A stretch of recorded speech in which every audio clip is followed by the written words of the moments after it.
Now that we've built out our authentication screen, we're going to take a look at how we can write tests for our composables. We're going to be writing some instrumentation tests using the compose UI test JUnit package that we added at the start of this project. We'll start here by creating a new test class, Authentication Test. This class will contain the different tests that we're going to be writing. Inside of this class, we need to define a reference to the compose content test rule class. This is what we're going to use to set the composable content on screen, allowing us to perform interactions and assertions from within our tests. When using this rule, we don't need to specify any form of activity for our composables to be launched in. The test rule will handle that for us. So using this rule, we will set the composable content to be composed. Test will then launch a host activity, which will be used to compose our provided content inside of. At the root of our feature is the Authentication Composable. What makes this different from our lower-level composables, such as each UI component, is that this composable allows us to interact with elements to trigger state updates and recomposition of the UI.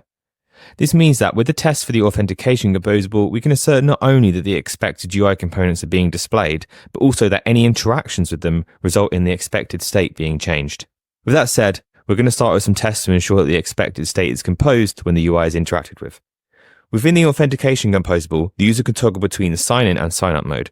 So we'll start with some tests that assert the different compositions that are dependent on those modes. To write this first test, we'll use the test annotation and create a new function to test that the sign-in title is displayed by default within our UI. Inside of this test, we're going to need to start by setting the composable content that is to be displayed on screen for us to assert against. Here, we'll use the test rule that we previously defined along with its set content function. This function takes a composable function as an argument, allowing us to define what is to be composed on screen for our tests. Because we're wanting to test the Authentication Composable that we defined in the previous section of this chapter, we'll go ahead and pass the Authentication Composable function for this composable argument. While we aren't yet performing any assertions, running this test will launch an activity that displays the content of our composable. With this now being displayed, we can next perform the required assertions to ensure that the sign-in title is being displayed within our composable UI. We'll do this by utilizing the onNodeOfText function from our test rule reference. The onNodeOfText function can be used to locate a composable that is displaying the text that we have provided to the function. Composables will be located in the form of a semantic node.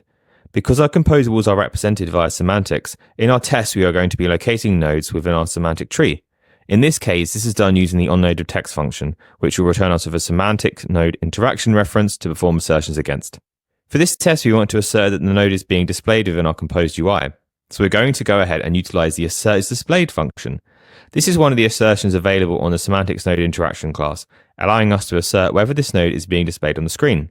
Alongside this title being displayed, the Need Account button should also be composed within our UI. For this, we're going to be able to use a lot of the same code, with the key difference here being that we need to assert the composition of the action need account string as opposed to the sign-in title.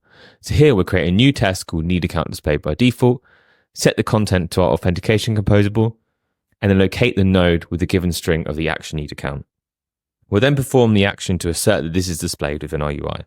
Now that we've asserted the default state, what happens if the user toggles the authentication mode? In this scenario, we know that toggling to the sign-up mode will change the title and toggle messages, so we're going to write some tests to assert that these recompositions are triggered when this toggle occurs. For this, we're going to start by testing that the title is changed to sign-up when the authentication mode toggle is clicked. Just like the last test, we'll start by setting the content to be composed inside of our UI via the Authentication Composable. Now that we have some form of state being composed into our UI, we're going to want to trigger the title change.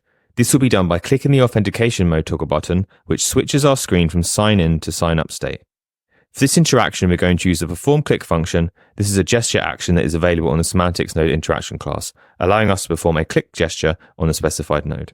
Once this interaction has taken place, it is expected that the authentication mode will be toggled. The title of the screen should switch to represent the sign-up mode. So with this test, we want to assert that the expected sign-up title is composed, and then here we'll match the assertion that we used for the title in the previous test, except this time we'll check that our label sign-up for account string resource is being displayed. Now that we're able to assert the title is being composed based on the authentication mode, we're going to also want to check that the authentication button is recomposed to reflect this sign-up action as opposed to the previous sign-in action. For this, we're going to start with a test that looks very similar to the previous. We'll need to compose our Authentication Composable, followed by using the performClick function to interact with the button used to toggle the authentication mode. Now, when this is clicked, our authentication button should be showing the sign-up action. We're going to want to assert this to ensure that this is the case. So we'll need to start by adding a tag to the Authentication button composable. Here, we're going to create a new object called tags and define a new tag that can be assigned to our authentication button. We're also going to be authenticating with the authentication toggle across a couple of tests, so we'll add a tag for this too. With these tags defined, we can now use the test tag function to assign these to the buttons that they correspond to. So now we're going to hop on over to our authentication button composable and assign this tag using the test tag modifier. And we'll then do the same for the other tag that we just added. We'll hop on over to our toggle authentication mode composable and use the test tag modifier to assign this. Now if we hop on back over to our tests, we can change the test rule to interact with this using the onNodeWithTag function. We'll pass the authentication toggle tag and then perform the click action using this. With these tags in place, they can now be used to locate the node within our composable hierarchy using the onNodeWithTag function. On this node, we can then use the assert text equals function to assert that the text of this composable is equal to the content of this action signup resource. Aside from this content, we're going to want to check that our authentication toggle also displays the content that reflects the changed authentication mode. For this, we're going to again interact with the toggle button to toggle the authentication mode, and then we'll assert that the text of this button represents the expected value. Here, we'll set up a test that will compose our authentication composable, followed by utilizing our authentication toggle tag to again locate the node that represents the toggle button, and we can then use this reference to perform actions and assertions. Because we're going to be performing multiple interactions on this node, we'll use the Kotlin apply function to chain multiple operations. We'll start by using the perform click function to perform a click action on the button, and when this is clicked, the authentication mode will be flipped from sign in to sign up. When this occurs, the button should display the content of our action already have account resource. We'll use the assert text equals function to assert that this is the case. If this test passes, it means that the authentication toggle button is being successfully recomposed with the corresponding state for the sign-up mode that has been switched to. Aside from adapting to the authentication mode, the authentication button is also composed based on other parts of our state. Based on the current content that is input into the email and password text fields, the authentication button will be composed with an enabled state. This means that if the email or password in our state is empty, then the authentication button will be disabled. By default, our authentication button should be disabled, as there will be no content in either of the email or password properties of our state. Similar to the previous test we've written for our authentication composable, we're going to create a new test that composes our authentication composable, followed by using the test rule to locate a node using our previously defined tag authenticate button tag. If this node has been located, then we're going to need to perform an assertion to check that the button is in fact disabled. This is because there is no email and password state properties as they are currently empty. To perform this assertion, we're going to use the assert is not enabled function. This semantics matcher will check that the semantics of the located node has the semantics properties disabled property, meaning that the composable is disabled. On the flip side, when those input fields do have content, we want to assert that the authentication button is enabled. We'll start by writing a test here to assert this condition. While we could use the authentication state to preload values to be used for email and password fields, I wanted to simulate user behavior here. So we're going to use the perform text input function to type some text into the specified field. Before we can interact with our text fields in such a way, we're going to need to add tags for them so that the nodes can be located from our UI. We'll hop on over to our tags object and add two new tags here. We'll add one for the email input and one for the password input.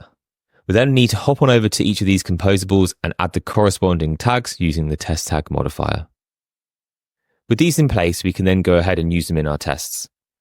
After locating the nodes, we'll use the perform text input action to enter an email into the email field. And then again, we'll do the same thing, but for the password field and enter a password in there. We previously used the assert is not enabled function to assert that the button was disabled, but in this case, the button should be enabled. So we use the assert is enabled function to check that the disabled semantic property is not present on the specified composable. Now that we've performed assertions on the content that is used to authenticate the user, we can look at the next stages in the application flow. While the user might be successfully authenticated and moved to the next screen, this isn't always going to be the case. To cover these scenarios, we added a dialog composable to be displayed when the error occurs during authentication. To assert that this dialog is displayed in the correct scenarios, we're going to go ahead and start by testing that the dialog is not displayed by default. This will allow us to ensure that users are not going to be shown the error dialog when an error hasn't happened. Here, we'll start by defining a new test, and then composing our authentication composable by using our compose test rule. To locate the dialog, we're going to need a new tag. So we'll go ahead and create a new tag here and call it tag error alert. We'll then hop on over to our authentication error composable and assign this using the test tag modifier. With this tag in place, we can now attempt to locate the node and perform assertions against it. To do this, we'll use the onNoded tag function, followed by using assert does not exist to assert that a node with this tag does not exist, meaning that the error dialog does not currently exist within our UI, which is the expected state by default. On the flip side, we're going to want to assert that the error dialog is displayed when an error has occurred. So we'll start here by defining a new test function to represent this case. We can go ahead and copy the existing code that we just wrote and flip out the does not exist for the assert is displayed, because in this case, we're going to want to see an error dialog. Now, we need to compose our state so that the error dialog is actually being displayed. So for our authentication composable, we're going to pass in some state to depict that there is in fact an error. To be able to display an error dialog here, we're going to need to use the authentication content composable, as this allows us to pass in some state to override the default values. Here, we're going to simply set the error value in our authentication state. You can set this to any kind of string. We just need an error there so that the dialog will be displayed. Because our state now has an error value, the error dialog will be composed within our UI. This means the test will be able to detect it and pass as the dialog is being successfully shown within our UI. I'm going to go ahead and add a final test here to assert that the progress dialog is not displayed by default within our UI.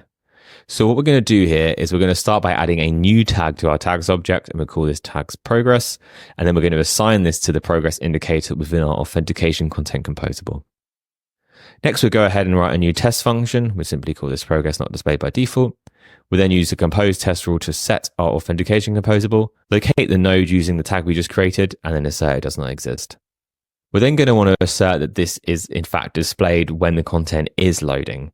So we'll do here, we'll simply do the same thing as we did for the error dialog. We'll switch out for the authentication content composable so that we can set the state on our composable, providing the isLoading flag as true. We also need to provide a blank handle event function. And then instead of asserting it does not exist, we're simply going to switch this out for the assert is displayed function. Now, because our content is loading, the progress indicator should be displayed. We can now run these tests within our UI and we'll be able to see the test pass successfully, meaning that our root authentication composables are operating as expected and state is being reflected within the UI.